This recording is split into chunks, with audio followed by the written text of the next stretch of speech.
rumna sudur allazi bil kafir wa nuni masaya halumin badin wa magnuni rumna sudur allazi bil kafir wa nuni masaya halumin badin wa magnuni rumna bil kafir wa nuni masaya halumin badin wa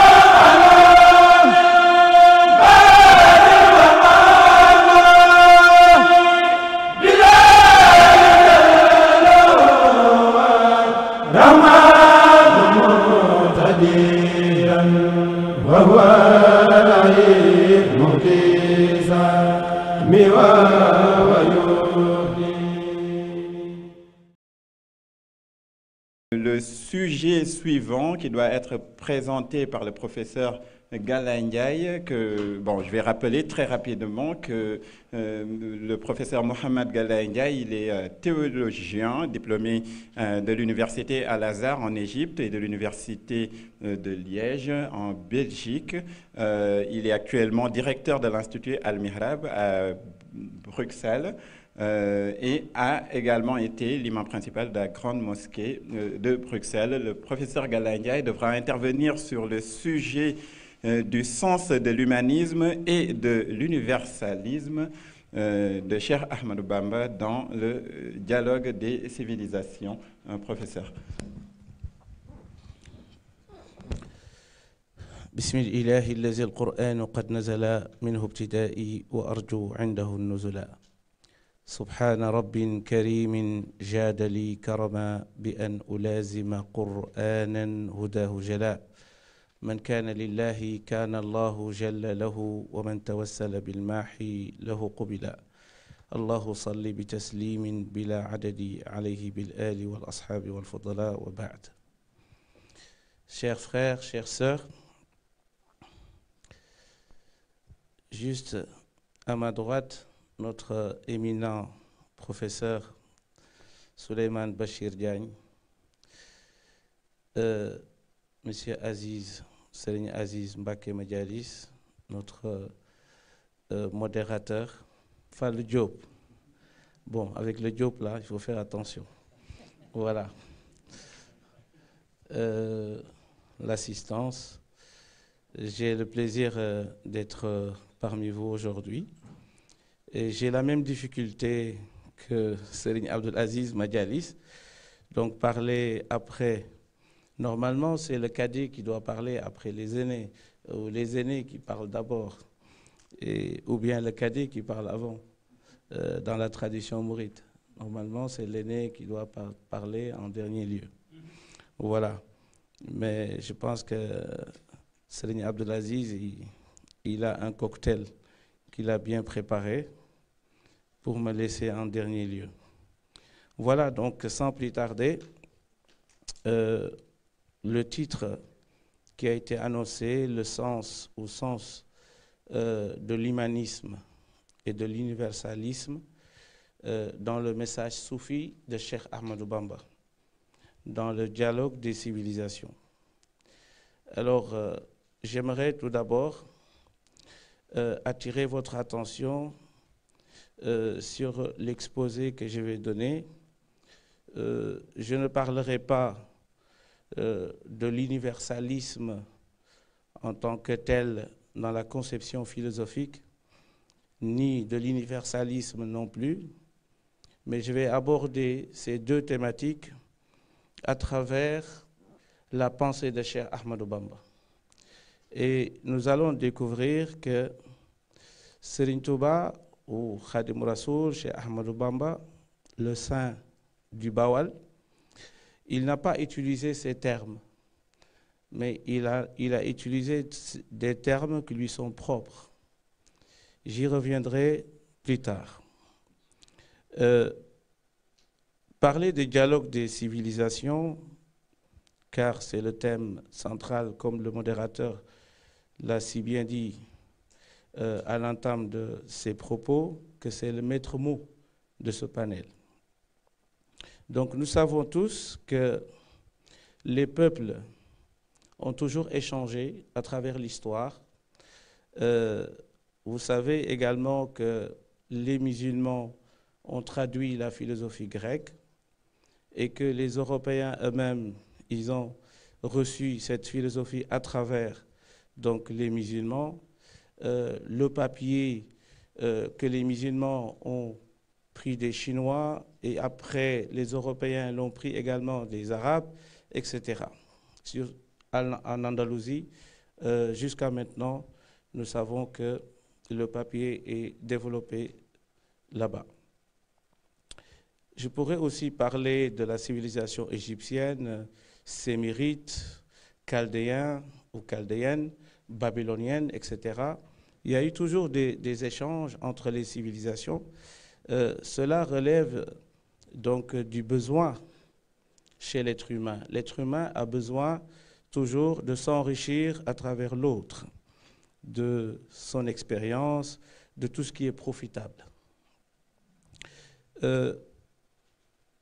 À l'époque de Al-Ma'moun, l'ouverture islamique, donc on a traduit, on a même payé des gens qui ne sont pas musulmans pour participer à cette œuvre de traduction et de transférer, on va dire, le savoir grec donc en terre musulmane.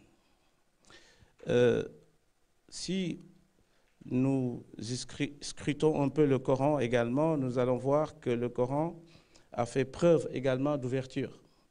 Donc il y a un verset connu qui dit قُلْ يَا أَهْلَ الْكِتَابِ تَعَالَوْا إِلَى كَلِمَةٍ سَوَاءٍ بَيْنَنَا وَبَيْنَكُمْ أَنْ لَا نَعْبُدَ إِلَّا اللَّهِ. Donc le verset dit, invite les gens du livre donc à un dialogue donc sur la véracité de la religion, etc. Donc je ne vais pas rester là-dessus longtemps. Et le prophète de l'islam, comme vous le savez, il a également reçu Nasara Najran, les chrétiens de Najran, dans sa mosquée, et qui ont même fait leur messe à l'intérieur de la mosquée du prophète, alayhi salatu wassalam. Et donc, tout cela montre l'ouverture et le sens du dialogue et ce que le dialogue représente donc en islam. Un autre savant très connu, Abu Hanifa, qui est l'un des fondateurs d'écoles juridiques, il interdisait à son fils Hamad de faire le débat entre musulmans et non musulmans, tout simplement parce que il savait la dangerosité donc de mener un tel débat. D'où l'épreuve dont parlait tout à l'heure notre éminent professeur. Et un jour, son fils lui dit, vous m'interdisez de faire le dialogue alors que moi je vous vois le faire avec d'autres. Et là, il l'appelle, il lui dit, Kunna nujadilu wa ka'anna ala ru'usina at-tayr. Lorsque nous faisions le débat, c'est comme s'il y avait un oiseau qui volait et à un moment donné, il s'arrêtait sur notre tête. Makhafata an yadilla sahibi.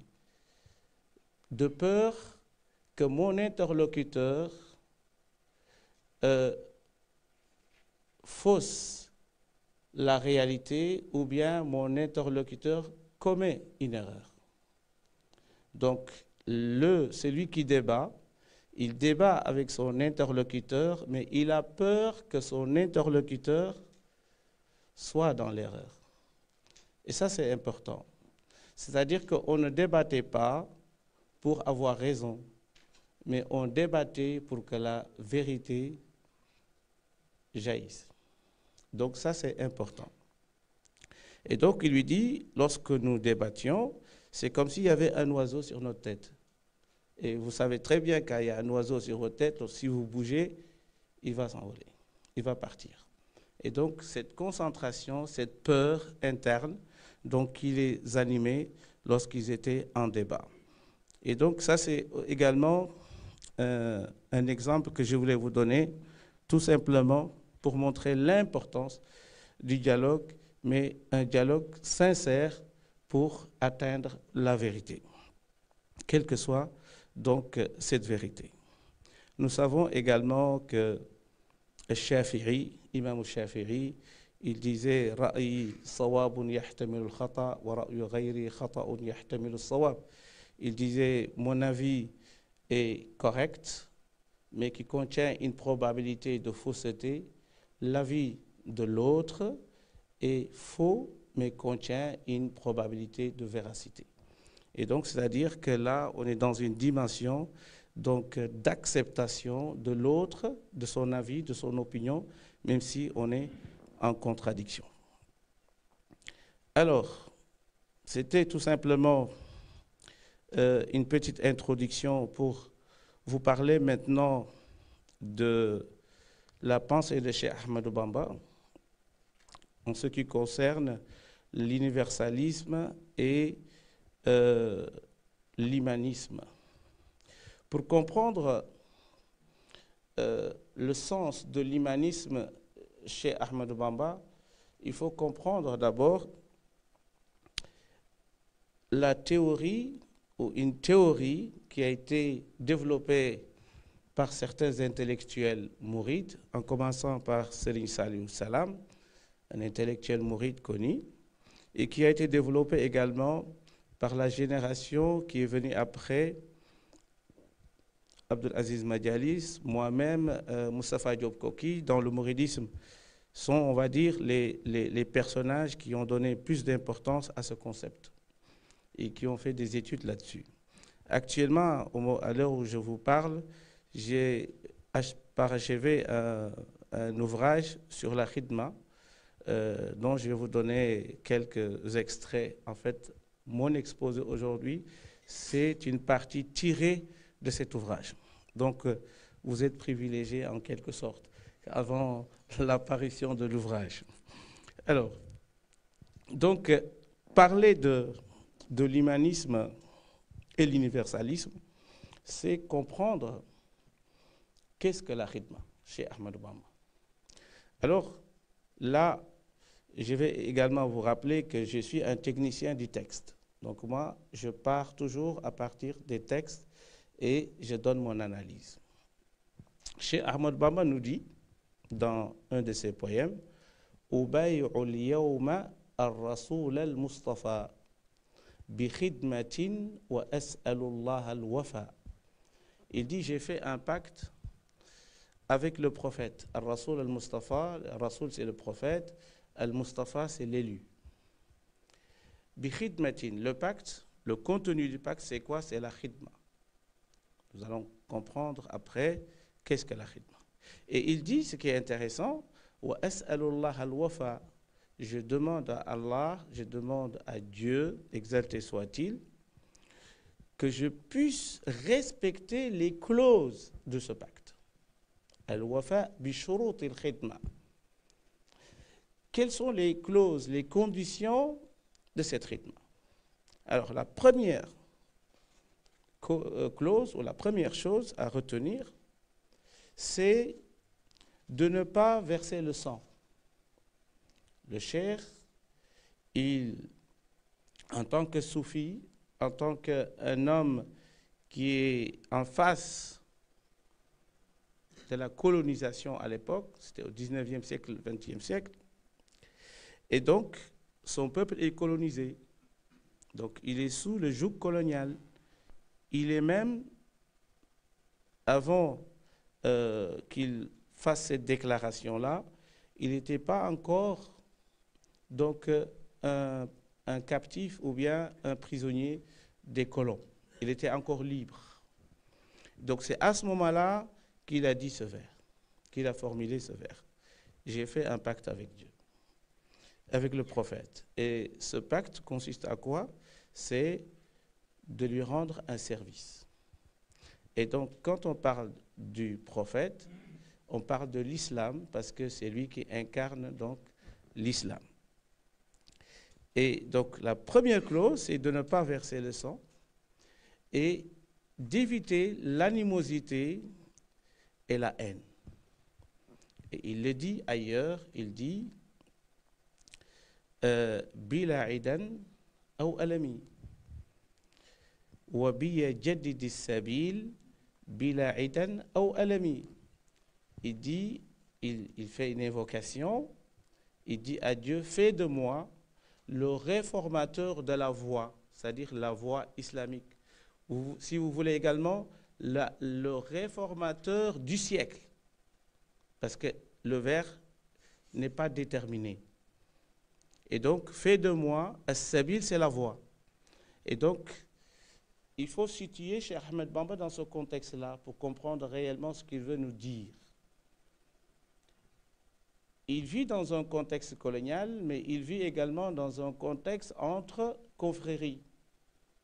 C'est-à-dire, il y avait les Tidjanes, il y avait les Qadirs, il y avait les Chazilites, et la nouvelle voie, qui est la voie mouride, et qui veut être une voie unificatrice, qui n'est pas une voie qui veut frayer sa propre chemin, mais qui veut unir, qui veut vraiment mettre tout le monde dans la même, on va dire, voie. Et donc, il va nommer cette voie, ou les disciples, il va les nommer mourides, c'est-à-dire l'aspirant.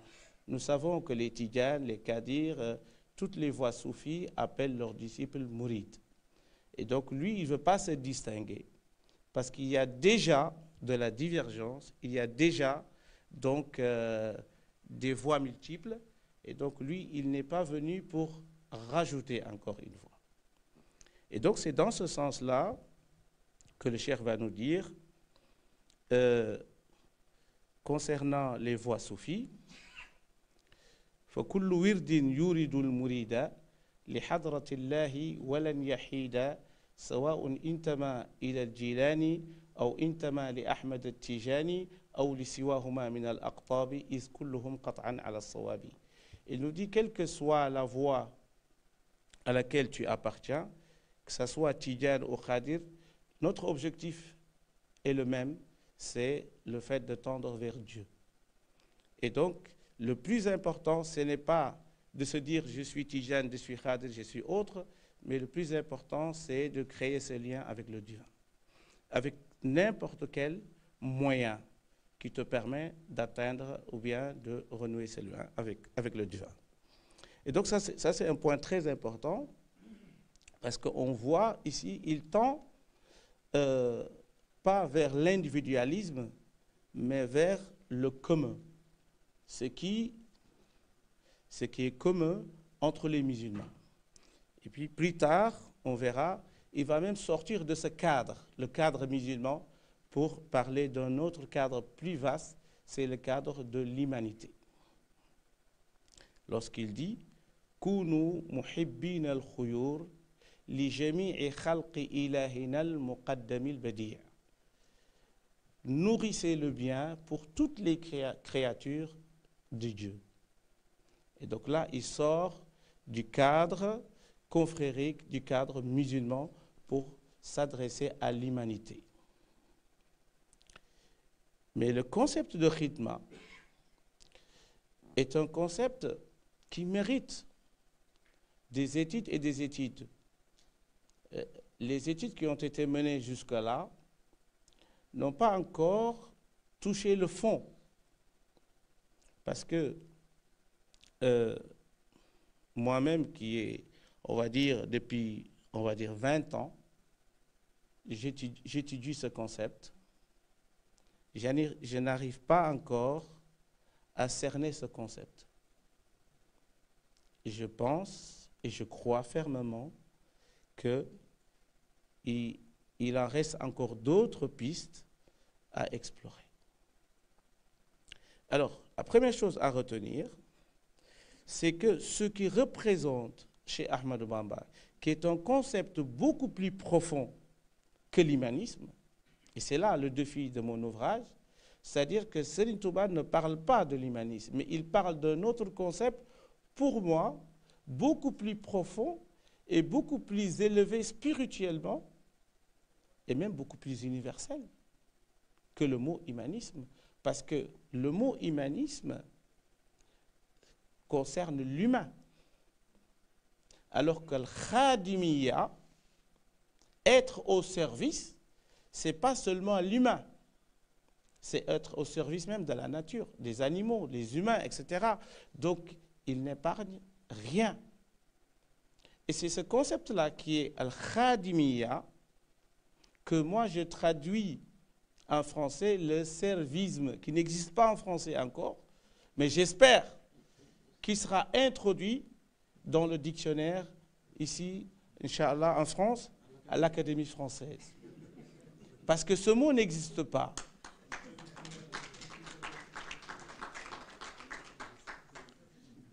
Le servisme, al-khadimiyya, et donc qui signifie être au service de la nature. Nous savons que dans la philosophie occidentale, par exemple, prenons Descartes comme exemple, qui nous dit l'homme doit être maître et possesseur de la nature. C'est-à-dire qu'ici, il y a une hégémonie de l'homme sur la nature. Alors que pour Serigne Touba, ce n'est pas le cas, c'est le contraire. L'homme doit être au service de la nature. Ce n'est pas celui qui exploite, mais celui qui est soumis à la nature, mais pour plaire à Dieu. Et c'est ça la grande différence entre la pensée de Cheikh Ahmadou Bamba concernant l'humanisme et concernant également la conception qu'on a aujourd'hui de la nature, que lui, il part del khadim. Je suis le serviteur. Et lorsqu'on compare même les hommes spirituels, on va entendre Cheikh al-Akbar. On entend des grands noms. Cheikh al-Akbar, le grand maître. Sultan al-Arifin, le sultan des connaisseurs. Taj al-Arifin, la couronne des connaisseurs.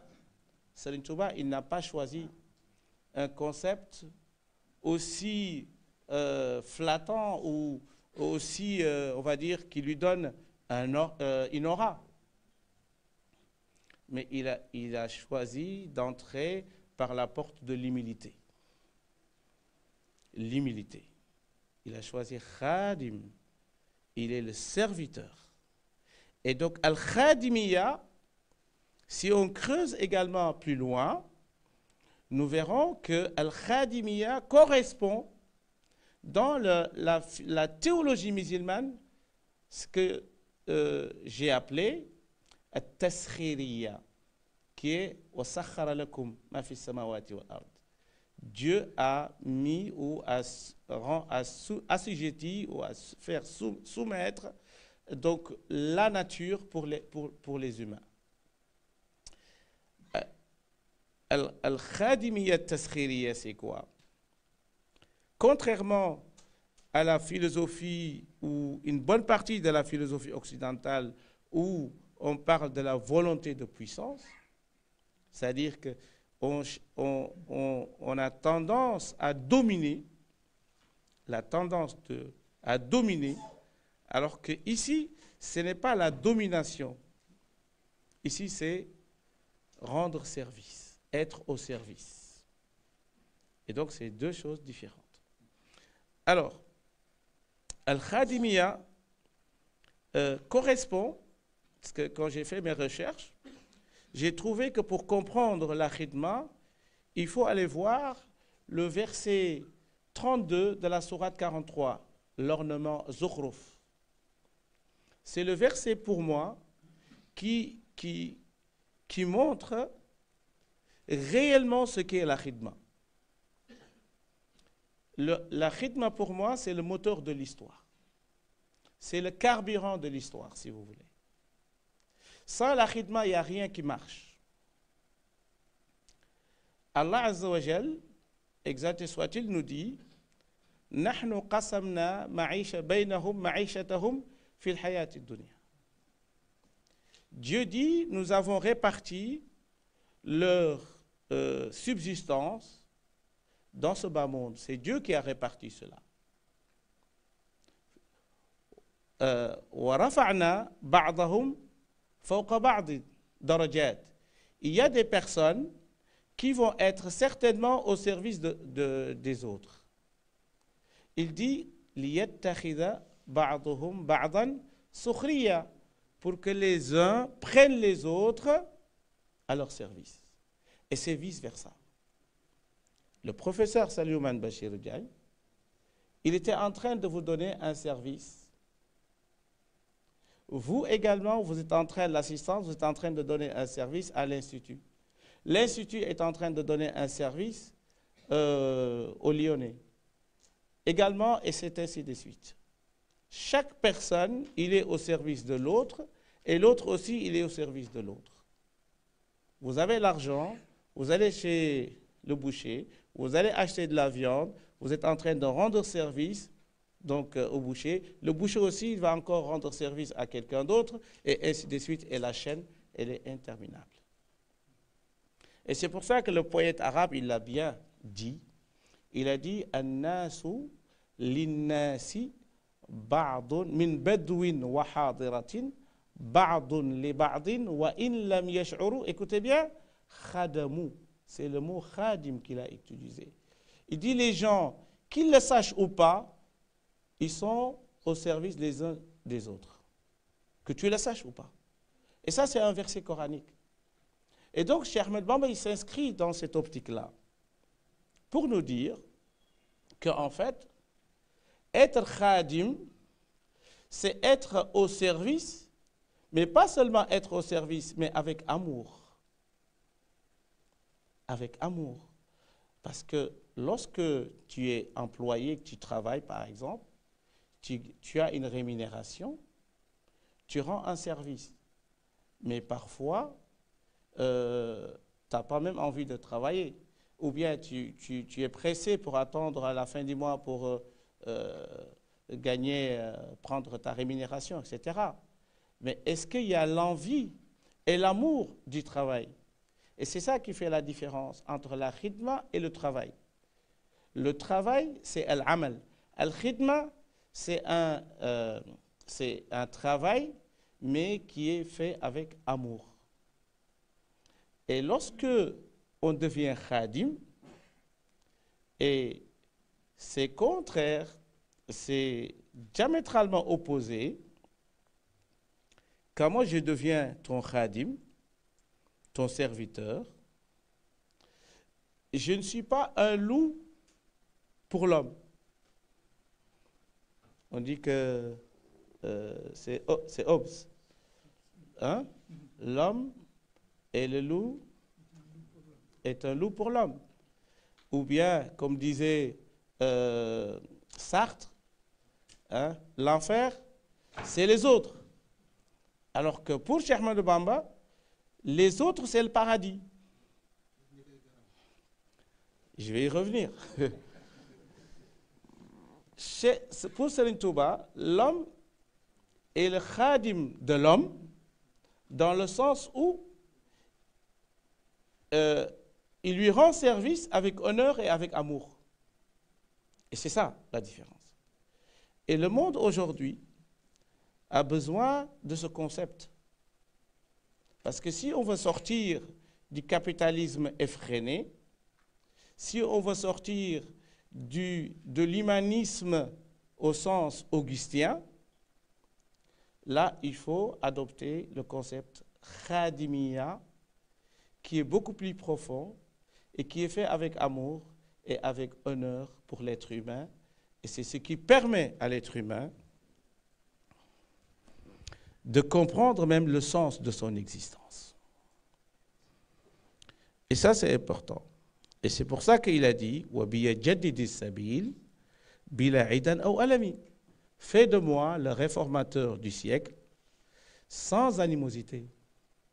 Donc, lorsqu'on exerce al-khidma, tu ne peux pas avoir de la haine ni de l'animosité envers les autres.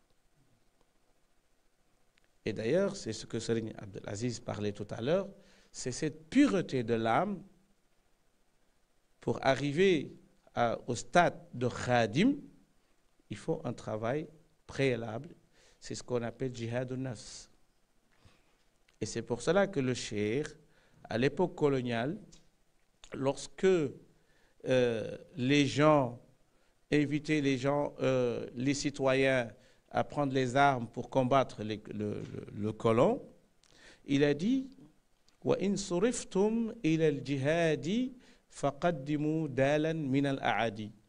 Si on vous invite à combattre les colons, combattez d'abord, parce qu'il y a une priorité, combattez d'abord vos propres ennemis qui sont avec vous et que vous n'arrivez pas à vous débarrasser. Et il a énuméré 4 ennemis. An-nafs, c'est l'âme charnelle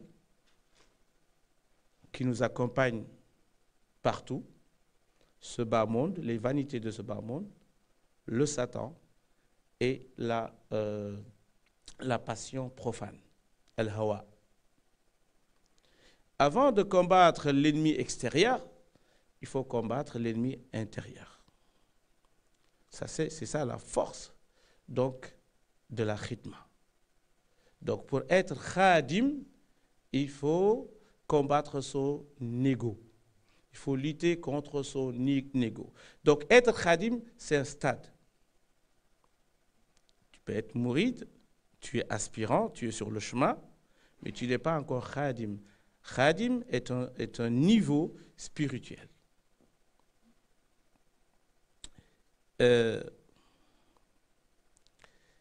Il va nous dire, le cheikh lui-même, avec l'histoire de Oumar Niang, le cheikh va terminer avec Oumar Niang dans sa discussion.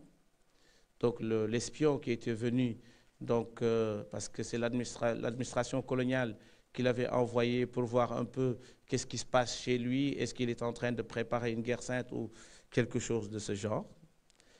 À la fin de la journée, vers le texte, il dit vers Takusan, c'est-à-dire vers, on va dire, 17h, 16h, le cheikh, il l'a appelé. Il lui dit, j'ai fait un pacte avec Dieu. Même si le Mahdi descend sur terre, je ne l'aiderai point. Je ne tuerai ni scorpion, ni serpent, ni une âme qui vit. C'est-à-dire que parmi les conditions, les clauses du pacte, il ne faut pas nuire à qui que ce soit. Et c'est zanaf'in bila darari, c'est-à-dire être dans un état où tu seras toujours utile à l'autre, mais tu ne peux pas être nocif à l'autre. Et donc, cet état de pureté, c'est ce qui fait donc du mouride, de l'aspirant, un khadim. Donc, le khadimiyya, pour Serigne Touba, dépasse largement la notion de l'humanisme. Et on peut aussi voir ce concept dans une autre optique, donc universelle. Parce que là, on ne distingue pas dans la notion d'al-khadimiyya le noir, le blanc, le qadir, le tijane, le chrétien, le musulman, etc. Donc il n'y a aucune différence.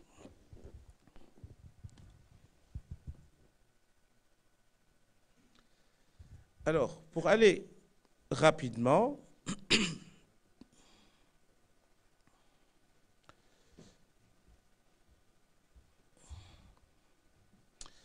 le cheikh, il termine avec cette citation que je viens de dire, que j'ai fait un pacte avec Dieu, même si le Mahdi descend sur terre, je ne l'aiderai point.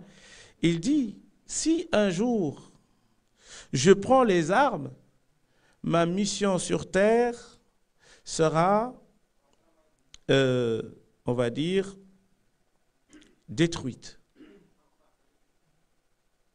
Le jour où je prendrai des armes, ma mission sur terre sera détruite ou sera erronée ou quelque chose de ce genre. Qu'est-ce que cela veut dire? Que la khidma suppose une élévation spirituelle qui permet à cette personne de ne pas nuire, mais de ne pas être nui. Et ça, nous le verrons tout à l'heure dans ses poèmes, comment il articule tout cela. Et ce qui est important également dans la khidma, c'est que le cheikh nous explique que la force spirituelle, parce qu'il y a deux forces, il y a l'esprit et la matière. Et donc la lutte intestine entre la matière et l'esprit, le cheikh toute sa vie durant a fait preuve, a fait montre que l'esprit est supérieur à la matière, contrairement à ce qu'ils nous ont enseigné en Occident ou dans certaines philosophies, comme le marxisme et d'autres. Et c'est pour cela qu'il va nous dire, donc, Dr Suleiman, le même vers que vous avez cité avec Cheikh al-Akbar, de Al-Hubbu Dini, que l'amour est ma religion, le cheikh, il le dit autrement. Il dit Diniya hubbullahi wal mushaffa'i mustaghniyan bi sirrihi an midfa'i. Ma religion est l'amour. Et donc là, pour comprendre le fondement de la khidma, c'est l'amour. Le fondement de la khidma, c'est l'amour. C'est le socle qui sous-tend donc c'est l'action de l'khadim. Il faut aimer.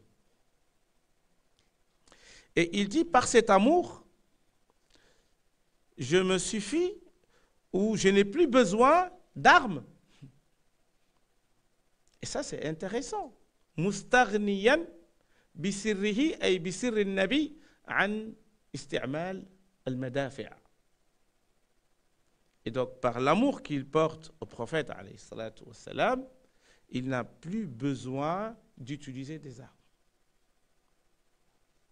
Et donc, ça, c'est fort. Donc, remplacer l'amour par les armes. Remplacer, oui, les armes par l'amour. Voilà. Nous savons également qu'en 1886, lorsque Lat Dior est venu et qu'il était venu pour faire allégeance et qu'il a invité le cheikh à le soutenir parce qu'il devait absolument donc combattre les colonisateurs. Juste après que Lat Dior a été tué, ses disciples, les disciples de Lat Dior, ou bien les combattants de Lat Dior, sont venus faire allégeance à Cheikh Ahmadou Bamba. Et qu'est-ce que le cheikh a fait? C'est ça qui est extraordinaire. Pour comprendre le sens de l'humanisme de Cheikh Ahmadou Bamba, il faut vraiment s'arrêter sur ce qu'a fait Cheikh Ahmadou Bamba. Il leur a demandé de ramener leurs armes. Toutes les armes qu'ils possédaient, il leur a dit de les ramener. Ils ont déposé les armes et il leur a demandé de transformer ces armes à des outils pour cultiver la terre. Vous comprenez? C'est fort. C'est ce qu'on appelle aujourd'hui la démilitarisation. C'est un concept nouveau. Mais en 1886, Cheikh Ahmadou Bamba, il l'avait déjà créé. Transformé. Le Dalai Lama, qu'est-ce qu'il dit? Le Dalai Lama dit, si nous voulons la paix dans ce monde, il faut arrêter de produire des armes. Seigneur Touba, il n'a pas dit d'arrêter de produire des armes. Il a dit de transformer les armes à des outils utiles. C'est encore plus fort.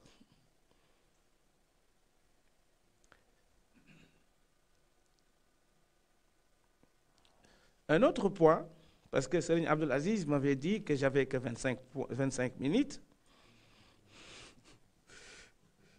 Je survole les points. Un autre point important pour comprendre également le sens de l'humanisme de Cheikh Ahmadou Bamba, la notion du pardon. Elle en a parlé tout à l'heure, la notion du pardon. Mais ce qui a encore attiré mon attention, c'est un des collègues de professeur Souleymane Bachir Diagne, que vous connaissez certainement, c'est Hamdi Zarzouk de l'Égypte, qui était un grand philosophe et qui était mon professeur. Donc, j'étais en train de lire un de ses ouvrages, intitulé d'ailleurs « Al-Islam fi asr al-awlama », l'islam à l'époque de la mondialisation. Et il a attiré mon attention sur le pardon. Il a dit « Iza urida ijra'u hiwarin muthmir bayna al-adyan ». Si nous voulons établir un dialogue fructueux entre les religions, والوصول إلى تعاون مشترك فيما بينها, et si on veut une coopération entre ces religions, فإنه لا يجوز للمتحاورين أن يستعيدوا دائما في ذاكرتهم وحواراتهم عوامل الكراهية القديمة. C'est très important. Si on veut construire un dialogue sincère aujourd'hui dans ce monde, il dit il ne faut pas faire renaître les anciennes querelles du passé et les animosités du passé. Le Cheikh, c'est ce qu'il a compris. Lorsqu'il a dit « Afawtu anil a'da », j'ai pardonné à mes ennemis et je n'ai aucune envie de me venger. C'est-à-dire je n'ai pas de haine ni d'animosité envers mes persécuteurs. Donc, il n'est pas possible d'établir un dialogue aujourd'hui si on continue à avoir cette haine envers l'Occident ou les colonisateurs. C'est ce que le Cheikh avait compris. Et donc ça, c'est un point très important. Je ne peux pas dialoguer avec quelqu'un alors que j'ai de la haine pour lui. Pour avancer, il faut que cette haine soit étouffée. Et puis, donc, le fait d'étouffer cette haine sera la terre fertile, sera le socle sur lequel on peut bâtir quelque chose. Et vivre avec la haine, c'est encore une maladie en plus. Parce qu'il y a beaucoup de maladies qui sont dues à la conservation de la haine à l'intérieur de nous. La haine est une maladie. Et donc, il faut s'en débarrasser. C'est ce que le Cheikh a compris. Et c'est pour ça qu'il le dit autrement. « Shughiltu bishukuri an tazakkuri ma qad jara bayni wa bayna al-askari » Il dit, au lieu de garder mes mauvais souvenirs du passé avec le colonisateur, j'ai préféré les remplacer avec la reconnaissance, al-shukr. C'est philosophique. Au lieu de passer son temps à nourrir le mal à autrui, passe à autre chose. Quelque chose qui te fait avancer. Et d'ailleurs, c'est ce qui a fait avancer aujourd'hui la voie mouride. Parce que le jour de Shukr, qui est le Magal de Touba, symbole de la reconnaissance divine, c'est ce qui a fait aujourd'hui de cette voie ce qu'elle est. Et donc, c'est important de transformer les choses, de transformer la haine en amour. C'est ce que le Cheikh. De l'épreuve, parce que c'est le jour où le Cheikh, il a été jugé et exilé. Il a transformé en bienfait. Et donc, l'esprit positif du Cheikh. Et avec cet esprit qu'on peut dialoguer. Dans le dialogue des civilisations. Alors, 2 minutes. Alors,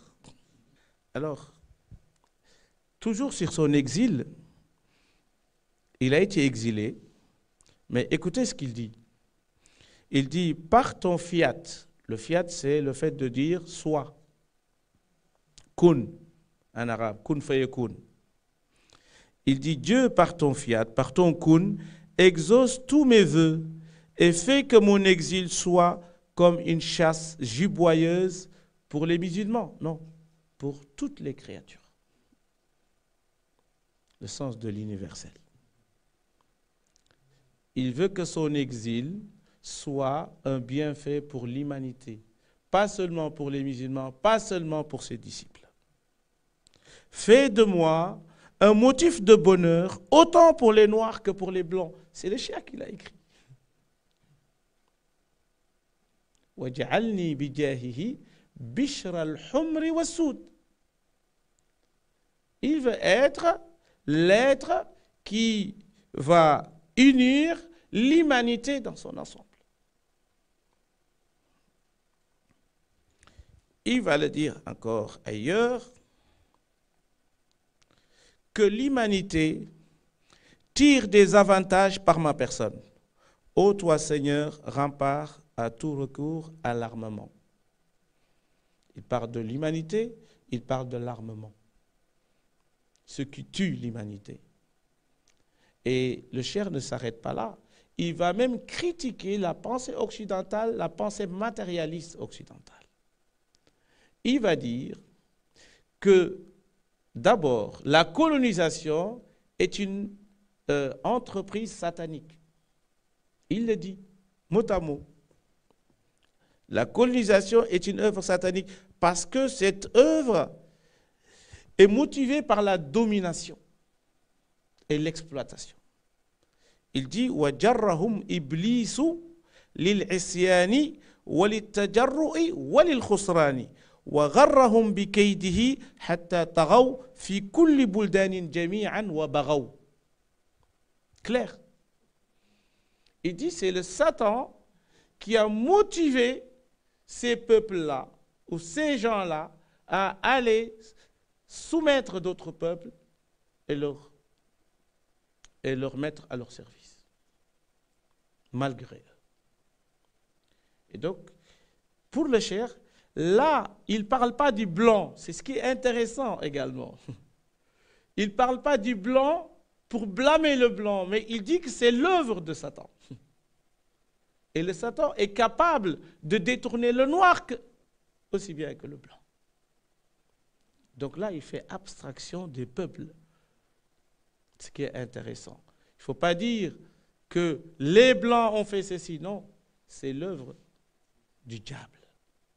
Celui qui fait du mal, il est en train d'imiter le diable, quelle que soit sa couleur ou sa nationalité. Et il va dire également وَرَأْيُهُمْ فِي حَتْفِهِمْ قَدْ دَارَ. Il faut comprendre également que lorsque le cheikh a écrit ces vers, c'était juste la Première Guerre mondiale et la Première Guerre mondiale, avant la Deuxième Guerre mondiale. Il nous dit, l'esprit qui a motivé ce matérialisme effréné, c'est que l'humanité va à son autodestruction. L'autodestruction. Et c'est un mot qui est comme si c'est un mot nouveau, mais le cheikh, il l'a utilisé il y a presque 100 ans. L'autodestruction. Wara'yuhum, leur esprit, les invite à s'autodétruire en créant des armes pour tuer. Et donc c'est important. Wara'yuhum fi hatfihim qad dara. Et donc on comprend de tout ce qu'on vient de dire que l'esprit qui anime le cheikh est un esprit positif, fondé sur l'amour et qui agit avec la notion de khidma, al-khadimiyya. C'est la khadimiyya aujourd'hui qui peut sauver le monde et qui peut remplacer tous ces concepts aujourd'hui qu'on nous essaye de nous faire croire que depuis des siècles et des siècles et qui n'ont encore rien donné. Si aujourd'hui on veut parfaire le monde, essayons, et ça c'est ce que je propose, essayons la notion de khadimiyya. Barakallahu fikum, wassalamu alaikum wa rahmatullahi wa barakatuh.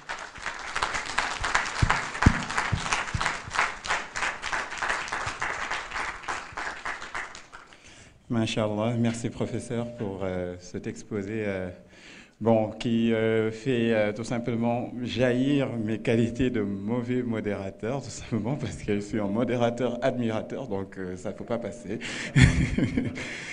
Mais bon, pour résumer très rapidement ce qu'il vient de nous présenter, dès le début, ne pas débattre pour avoir raison. C'est un élément important, c'est l'élément, la base du dialogue, ne pas débattre pour avoir raison, mais débattre pour que la vérité jaillisse. Donc faire bien la part des choses entre les deux, reconnaître la relativité de la vérité, reconnaître la relativité du faux, et l'accepter, accepter cette relativité pour pouvoir débattre. Il mène une approche exégétique des textes, partant du texte pour en déduire les conséquences, ce qui est particulièrement intéressant. Et sur ce point, ce qui se dégage comme enseignements généraux de tout ce qu'il vient de nous présenter, c'est cet esprit de non-violence qui anime la philosophie de Cheikh Ahmadou Bamba, qui anime la philosophie mouride, qui anime la philosophie de la Hadimiyya. Ne pas verser le sang, ce qu'on retrouve déjà dans le Coran. Il ne faut pas tuer. Éviter l'animosité, éviter la haine. Mais également, un deuxième point important qui ressort de cette présentation, la vocation unificatrice de Khadim Rassoul dans l'islam et dans l'humanité toute entière, mais au-delà de l'humanité, la vocation unificatrice des créatures divines par le seul objectif de plaire à leur créateur, qu'il soit de la nature, qu'il soit de l'humain, qu'il soit de l'animal, et bien tout simplement respecter cet ensemble par respect à leur créateur. C'est un autre enseignement qu'on peut tirer de ces mots.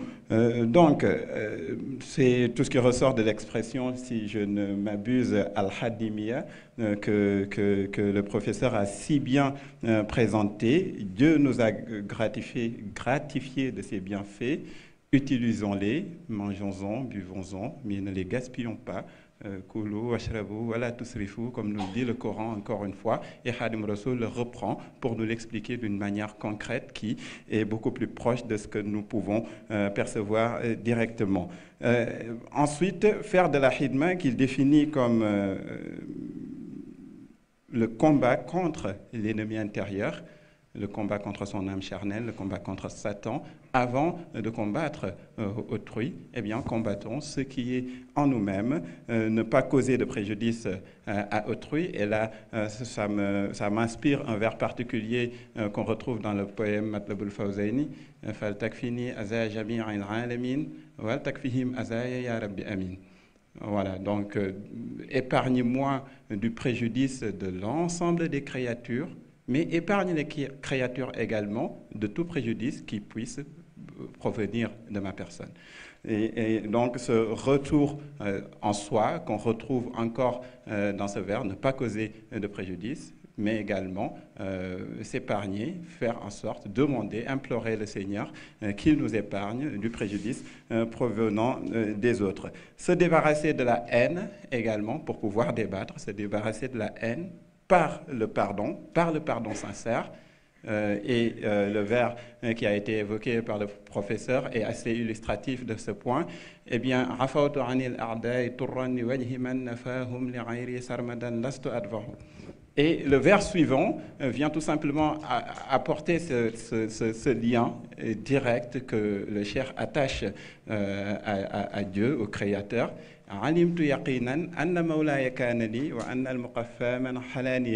C'est le vers qui suit. Et donc il dit, si j'ai cette capacité de dépassement, cette capacité à pardonner, cette capacité à me débarrasser, à me défaire entièrement de la haine, c'est parce que je sais, j'ai une connaissance parfaite, une connaissance profonde du fait que Dieu est avec moi dans cette voie tout simplement. Et donc, pour un résumé très imparfait, c'est ce que je peux tirer comme enseignement de ce qu'il vient de nous dire, mais je sais que les enseignements peuvent fuser de partout puisque le propos a été extrêmement riche. Et si Il y a des questions dans la salle. Je pense qu'il y a un papier qui a été, qui circule, dans lequel on vous a demandé de vous inscrire. Donc, si vous avez des questions, n'hésitez pas.